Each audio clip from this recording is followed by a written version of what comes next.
She was just a village girl with nothing but dreams, until one night with a billionaire changed everything.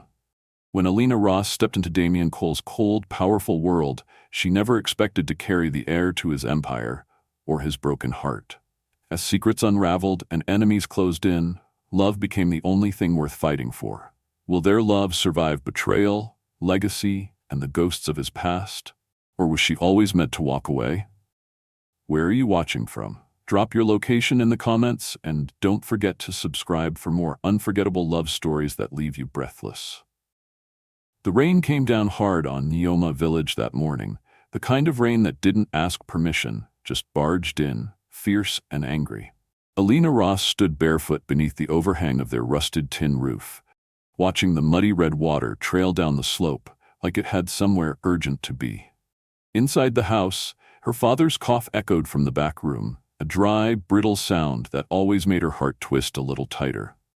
She clutched the edge of her faded yellow dress, the one her mother sewed before the sickness came, and whispered a silent prayer that today wouldn't break her.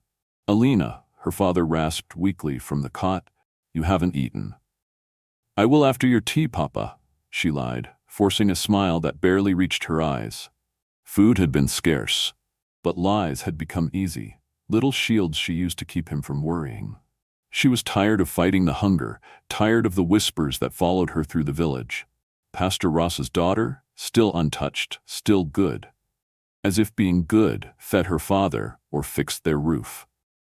She didn't expect the SUV. When it rolled into the village square, black and gleaming with tinted windows that swallowed reflections, the entire town paused. It wasn't the type of car that belonged on these dirt roads, and certainly not one meant for girls who scraped by on boiled yam and river water. But the woman who stepped out, tall, graceful, wrapped in a cobalt blue head wrap that shimmered when she moved, was someone Alina knew. Mama Tilda, the old healer who had once delivered half the village. In Mama Tilda's hand was a letter, sealed in gold. "It's from Magnus Holdings," the old woman said, eyes soft but serious. "They're looking for someone quiet, someone like you." Alina's heart stuttered. Magnus Holdings was no myth. It was the kind of company whispered about over market stalls, the kind tied to one man, Damien Cole, the reclusive billionaire who hadn't been seen in public in over a year. Rumors swirled like leaves in a storm, that he lived alone in a glass mansion in the city, that no woman lasted more than a week near him, that he never loved again after losing his fiancée in a car crash. "I can't go," Alina said, voice barely audible. "Papa needs me." "And what will you do when the medicine runs out again?" Mama Tilda's voice was kind, but it cut deep. "Go, child. Earn enough to help him, just a few months, and remember, diamonds don't shine until they've survived pressure." Alina nodded slowly. She didn't want to leave, but what she wanted no longer mattered. She packed what little she had, a worn Bible, a photo of her mother, and one pair of shoes with a missing buckle. The next morning, as the sun broke through the fog, she kissed her father's forehead and climbed into the car. Across the city skyline, Damien Cole stood on the top floor of his penthouse, untouched scotch in hand, the ice melting as fast as his interest in anything. He hadn't asked for new staff, hadn't wanted anyone. But Miles, his assistant, insisted. "Just someone to clean the east wing, sir. She's temporary, quiet, from the countryside." Damien scoffed. "Village girls aren't quiet, they're dangerous in ways you only see when it's already too late." Still, when Alina stepped out of the car hours later, soaked from the rain that followed her all the way from Neoma, something in him stirred. She stood at the iron gates like she didn't belong, clutching a threadbare bag, eyes wide with both fear and defiance. He watched her from the balcony and told himself she would break like all the others. But deep down, a quieter voice murmured something else. Maybe she won't. The interior of the Cole estate was unlike anything Alina had ever seen. So pristine, so vast, it felt more like a museum than a home. The marble floors gleamed beneath her damp shoes, each step echoing too loudly in the silence.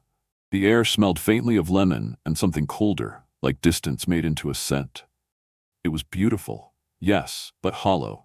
She hugged her bag tighter, suddenly aware of how small she looked in the foyer's reflection. A woman in a tailored gray suit approached, her heels clicking crisply across the floor. She looked Alina up and down like she was a puzzle with missing pieces. I'm Mrs. Renna, she said. House manager, you'll stay in the east wing, keep your head down and clean what you're told. You don't speak to Mr. Cole unless he speaks to you first. Understood? Alina nodded quickly, her throat dry. Yes, ma'am. I've seen girls like you before, wide-eyed, grateful. You all think this place is a miracle. It isn't. It's a test. And most of you fail. With that, Mrs. Renna turned and walked away, leaving Alina to follow a housemaid down a winding corridor. Her room was tucked beneath a curved staircase, small but clean, with a view of the garden. The bed looked untouched, the sheets tucked military tight. She placed her bag on the floor and sat gingerly on the edge, the weight of it all pressing on her chest. This was no village. No place for dreaming. This was survival.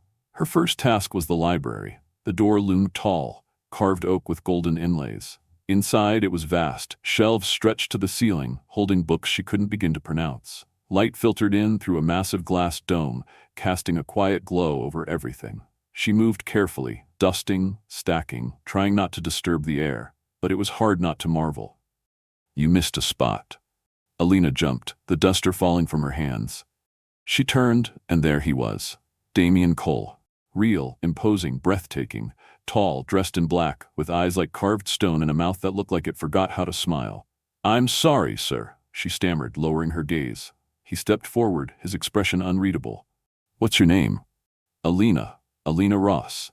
Pastor's daughter, right? Her eyes lifted in surprise. Yes, how did you know? You walk like someone raised on sermons, he said coolly. Straight spine, careful steps, but careful girls, they always break the hardest. She didn't know what to say to that. His words lingered in the air, heavy and strange. He turned to leave, pausing at the doorway. Don't fall for the marble or the chandeliers, Alina. Everything here has a price. And most of the time, it's more than you're willing to pay. And just like that, he was gone. She exhaled slowly, realizing she hadn't taken a proper breath since he walked in. The room still shimmered with his presence, like a storm cloud had passed through and left static clinging to the walls. She bent down to retrieve the duster, her hands trembling. Over the next few days, she saw little of him. Her tasks multiplied. Laundry, kitchen prep, polishing endless banisters. She kept her head low, her words few. Still, every time she passed the ornate fixtures or caught a glimpse of the grand piano no one played, she wondered, did he choose this?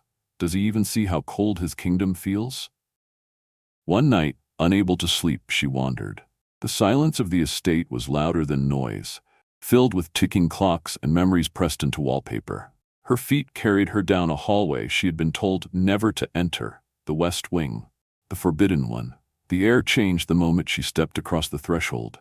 It smelled of leather and something else, masculine, haunting.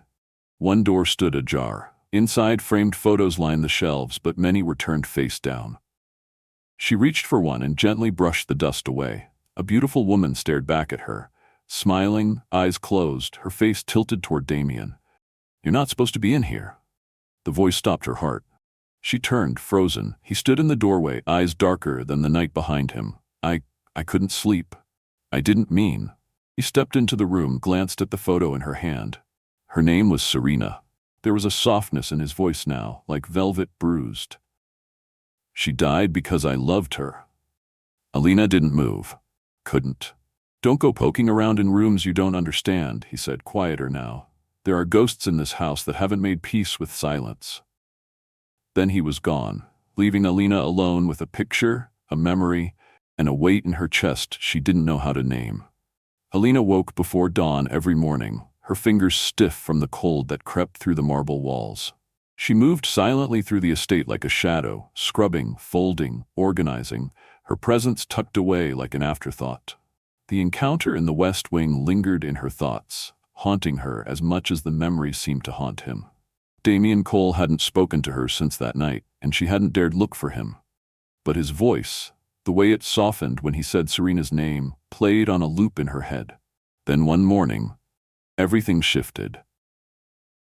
Cole has requested your presence in the greenhouse, Mrs. Renna announced without emotion as Alina was arranging the linen cabinet. The words didn't register at first. He what? You heard me. After your chores. Don't be late. Confused and anxious, Alina walked the winding path that led to the estate's greenhouse, a towering cathedral of glass and steel that stood like a forgotten chapel at the edge of the grounds. Inside, it was a jungle of green and color, vines curling around iron beams, orchids blooming in suspended baskets. The sunlight pierced through the glass, catching on drops of dew and making them sparkle like stars trapped in daylight. Damien was already there, dressed in a charcoal sweater and dark slacks, sleeves rolled to the elbows. He didn't look at her as she approached. "You know anything about orchids?" he asked, focused on pruning a pale purple bloom. She shook her head. "No, sir." "Good, then you won't get in the way." He handed her a pair of gloves and pointed to a tray of tools. "You'll assist me in the mornings. I find this place peaceful. I could use someone. Quiet." She hesitated, slipping the gloves on with care. "Are you sure I'm the right person for that?" He looked at her then, really looked. "You're the only one who doesn't ask questions." The first few mornings were a study in silence. He rarely spoke, offering only curt instructions or gentle corrections. But there was a rhythm to it, a dance in the way he moved among the blooms, hands precise, reverent. She followed his lead, tending to roots, misting leaves, learning not with words but with presence. One morning, as she adjusted the height of a hanging basket, he spoke without warning. "Serena used to say orchids are fragile but persistent, like women." Alina paused, unsure how to respond. "She loved this place," he continued, his voice low. "After she died, I couldn't come in here for months, but eventually, I needed something to remind me beauty still existed, even when everything else was gone." Alina's breath caught in her throat. "It's beautiful," she said quietly, "but it feels sad." He nodded once. "Beauty often is." They went back to work, the silence between them now warmer, softer. Alina began to anticipate his movements, to understand his silences. And sometimes he would glance at her, not like an employer, but like a man seeing something unfamiliar but welcome. One rainy afternoon, as the storm drummed softly against the greenhouse ceiling, Alina pricked her finger on a hidden thorn while trimming a drooping bloom. She gasped and drew her hand back, a bead of red already forming. "You're bleeding," Damien said instantly at her side. "It's nothing," she replied, hiding it in her palm. "Let me see." Before she could protest, he took her hand gently. His touch was warm, careful, not the cold grip of power, but something achingly human. He examined the wound, his brow creased in concentration. "You need to be more careful," he murmured. "I will," she whispered, but her voice trembled because he didn't let go. His thumb moved in slow, unconscious circles across her skin, and when their eyes met, something shifted, like a curtain lifting in both of them. "Why do you have me help you here?" she asked, heart pounding. He didn't look away. "Because it's the only place where I can breathe." She wanted to say something, anything, but the words tangled in her throat. Instead, she let his hand linger in hers a moment longer, even as her thoughts ran wild. Outside, the storm rolled on. Inside, something had begun to bloom between them, just as delicate and dangerous as the orchids around them. The days that followed were both the most peaceful and the most precarious Alina had ever known. The greenhouse became a haven, a place where silence wasn't emptiness but comfort. Damien's presence no longer felt like thunderclouds waiting to burst. Instead, it felt like standing near a fire that you weren't sure would warm you or burn you. Each morning, she arrived early, gloves in hand, ready for their quiet rituals, and every day the glances between them grew longer, heavier with things left unsaid. But serenity never lasted long at the Cole estate. It began with a voice, sharp, commanding, female. Alina was returning a tray to the east dining room when she heard it, echoing down the corridor like a threat. "You need a wife, Damien, not another excuse." "I'm not interested in marriage," he snapped, his voice like ice breaking. "You never are, until someone like her shows up." Alina froze. She didn't mean to eavesdrop, but something inside her cracked at the sound of the woman's voice. She crept closer, hidden by the tall archway. "She's none of your concern," Damien said, low. "Oh, but she is," the woman replied. "Because you keep her here. Not too far, not too close, just close enough to make sure you're not alone." Alina didn't wait to hear the rest. Her hands shook as she placed the tray back on the table, her mind spinning. Who was that woman? How did she know about her? That night, Damien didn't come to the greenhouse. For the first time in over a week, she worked alone, wiping leaves with trembling fingers, heart heavy with questions she had no right to ask. The next morning, Mrs. Rena found her in the kitchen. "Mr. Cole wants to see you in the library." Alina's stomach twisted. The library had always felt like his world, not a place for housemaids or village girls.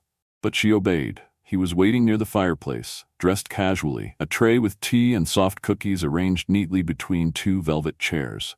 He looked up as she entered. "You didn't have to do this," she said quietly, stepping into the room. "I wanted to." They sat. For a while they didn't speak, letting the soft crackle of the fire fill the silence. Then he said, "You calm me, Alina."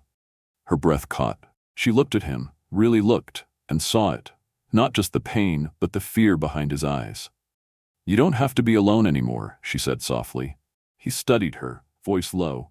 "I've lost too much already. Love, it makes you vulnerable. And vulnerability destroys men like me." "Not if it's real," she whispered. "Not if you protect it." Just as something fragile and profound began to form between them, the library door creaked open. "My apologies," Mrs. Rena said stiffly, her gaze flicking toward Alina. "We have a situation in the foyer." Damien stood, the moment broken. "What kind of situation?" "Your father, he's here, unannounced." Damien's jaw clenched. "Of course he is." He turned to Alina. "Wait here, I'll be back." But she didn't wait.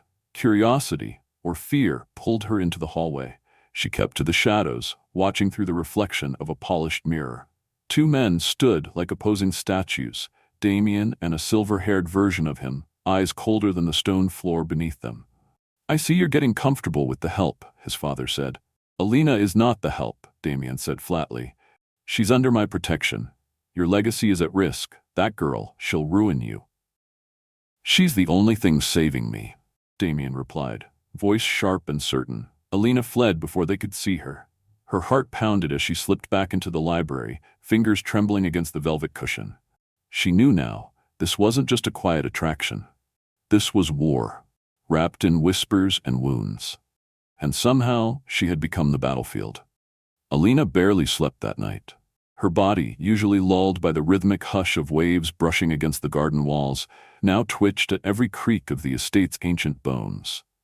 Damien's words replayed endlessly in her head. "She's the only thing saving me." She didn't know whether to feel honored or terrified. Because when a man like Damien Cole said something like that, it wasn't poetry, it was a warning. And she wasn't sure her heart was strong enough to carry the weight of his redemption. By morning, the tension was impossible to ignore. The staff avoided her gaze, their whispers less hushed than before. Mrs. Rena handed her tasks with clipped precision, and one of the cooks left a silver tray just out of reach, as if daring her to complain. She didn't. She kept her head down, lips sealed, spine straight, just like her father taught her. Still, when Damien summoned her to his private rooftop garden that afternoon, she went. She needed answers. Or maybe she just needed him. He was waiting beneath a vine-covered gazebo, a woven blanket spread beneath them, 2 glasses of chilled guava juice beating with sweat in the sun. The breeze carried the scent of citrus and salt, but it was his cologne, familiar grounding, that wrapped around her when she sat beside him. "I figured you needed air," he said, "and a break from the stairs. So you noticed too?" He didn't answer right away. He just looked at her. Really looked. "I notice everything about you." The air thickened between them. Delicate and dangerous. Alina swallowed. "I heard what your father said. About me. About ruining you." Damien's jaw tightened. "He doesn't understand that you're the only thing keeping me grounded." She drew her knees to her chest, pressing a hand to her stomach. "I've been feeling strange lately," she admitted. "Dizzy, nauseous, my body's changing." He turned to her, brow furrowed. "What do you mean?" Her voice trembled. "I think I might be pregnant." The silence that followed was suffocating. Damien blinked once, then twice. "But we only that one night." "It only takes once," she said, a tremor in her voice. He rose, pacing, running a hand through his hair like he was trying to smooth out the chaos spiraling inside. "I didn't plan for this. I don't know how to." "Neither did I," she snapped, then softened. "I didn't ask for this, Damien. I'm not trying to gain anything." He stopped, turned to her, eyes burning. "I know, you're not like that." She stood slowly facing him. "So what now? Do I leave? Go back to Neoma? Raise this baby alone while you figure out your future with someone safer? Someone richer? Someone who fits?" No, he said instantly. He stepped closer, voice firm. No, Alina. I may not have planned this, but I won't run from it. If that child is mine, it's already royalty. Her eyes welled with tears, not from fear, but from sheer emotional overload. I don't want your money. I know, he said, his voice softening. That's why I want to give you everything. He reached for her hand and brought it to his lips, pressing a gentle kiss against her knuckles. The moment was fragile, breathtaking. We'll figure it out together. Alina nodded, her heart thundering in her chest. She didn't know what the future would look like, didn't know what battles they'd still have to fight, but she knew this. She wasn't alone anymore. Later that evening, Damien's personal doctor arrived discreetly. Alina sat nervously through the checkup, clutching her fingers together until the doctor smiled gently. We'll wait for the blood test to confirm, but based on symptoms and timing, there's a very strong likelihood. When Damien returned to the suite, she looked up at him with wide, uncertain eyes. It's real, she whispered. Or it could be. I feel it. He didn't hesitate. He pulled her into his arms, holding her like he already believed it, like he already loved it. But before that moment could settle into comfort, the door burst open. Victor Cole stood there like a storm in designer wool. So it's true, he sneered. The village girl is pregnant. Alina instinctively wrapped her arms around her belly. Damien stepped between them, voice like steel. You don't speak to her like that. You don't even look at her like that. You've embarrassed this family for the last time. Victor roared. Damien's reply was calm, lethal. It's not your family anymore. Victor turned to Alina, eyes venomous. You think carrying my grandchild gives you power? Think again. Alina stood tall, trembling but unshaken. I didn't ask for any of this. I just fell in love. And in that moment, even Damien couldn't hide the shock on his face. You love me? Yes, she said, chest rising. I do. Victor scoffed, but Damien turned to him, voice fierce and final. If I have to choose between your legacy and her, I walk away. Victor's silence was answer enough. He left, slamming the door behind him. Damien turned to Alina, brushing a strand of hair from her face. Then we build our own legacy. And she believed him. For the first time, she truly believed him. At its core, this story teaches us that love is not about grand gestures or perfect timing. It's about courage, vulnerability, and choosing someone over and over, even when the world tells you not to. Alina and Damien came from different worlds.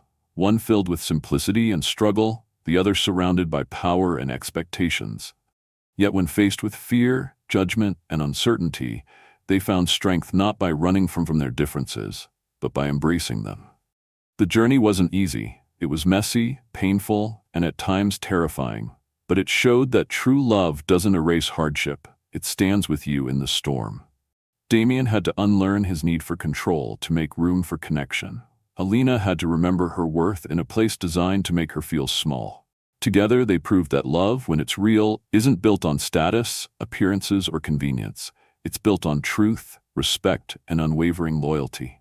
This story also reminds us that legacy means nothing if it costs you the people who matter most. In a world obsessed with image and power, choosing love can feel radical, but it's the only choice that leaves you whole. So what about you? Where are you watching from? We'd love to know your thoughts and where in the world you're joining us. Drop your city or country in the comments, and don't forget to subscribe so you never miss another powerful love story. Because sometimes, the ones with the roughest beginnings become the most unforgettable.